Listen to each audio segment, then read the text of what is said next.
టేక్మాల్ మండల కేంద్రంలోని జిల్లా పరిషత్ ఉన్నత పాఠశాలలో విద్యార్థులకు షీటీం మరియు వాహనాల డ్రైవింగ్ పై ఒక అవగాహన సదస్సును టేక్మాల్ మండల పోలీసులు ఏర్పాటు చేశారు. ఈ సందర్భంగా వారు మాట్లాడుతూ వాహనం నడిపేటప్పుడు హెల్మెట్ తప్పనిసరి పెట్టుకోవాలని, సెల్ ఫోన్ మాట్లాడుతూ వాహనం నడపరాదని తెలిపారు. అదేవిధంగా షీటీం పనిచేసే విధానాలను విద్యార్థులకు వివరించారు. ఈ కార్యక్రమంలో పోలీసు బృందం, తుక్కయ్య, దయానంద్, షీటీం బృందం, ఉపాధ్యాయులు, విద్యార్థులు పాల్గొన్నారు.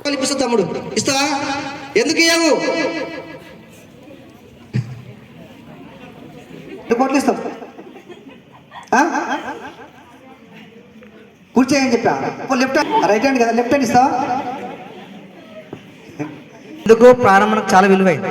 ప్రాణం మనకు తమ్ముడు కూర్చో సైకిల్, మన ప్రాణం చాలా విలువైంది కాబట్టి ఏమి అలాంటి ప్రాణం మనము టేక్ ఇట్ ఈజీ తీసుకుంటాం. బండి మీద పోతే టేక్ ఇట్ ఈజీ, నాకేమైతుంది అయినకి అప్పుడు తెలుస్తుంది. కాలు తీసే ఇరిగిపోతే కొనుక్కుంటూ నడుస్తూ ఉంటే సంకలు కాలు పెట్టుకొని సంకలు కట్ట పెట్టుకొని కాలు తీసేసారు అనుకో, వేగమెప్పుడు పనికి రాదు మిత్రమా. ప్రమాదం జరిగేది మూడు ప్లేసులలో, తప్పిదాలలో. ఇది ఒకటి అతివేగము, అజాగ్రత్త, మద్యపానం. ఈ 3 చేస్తే మనకి చెప్పనీకి రాదు, మాకు వింటాం అంతే కదా, వాళ్ళ పొద్దున మర్చిపోతాం అంతేనా. కాబట్టి సార్ పేరు నవీన్ కుమార్ సార్, నవీన్ కాంత్ సీటీం చెప్పిండు. మీకు కొంచెమన్నా చెప్పలే, ఇప్పుడు చెప్తాడు వినాల కొద్దిగా.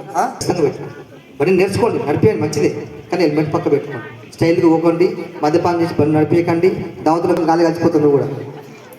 రాత్రిపూట బండి నడిపేయద్దు, గుర్తుపెట్టుకోండి. సెల్ ఫోన్ వస్తుంది. ఇంకోటిగా సెల్ ఫోన్ వచ్చి బండి మీద పోతే సెల్ ఫోన్ వస్తే మనం బండి ఆపుతామా కొంతమంది.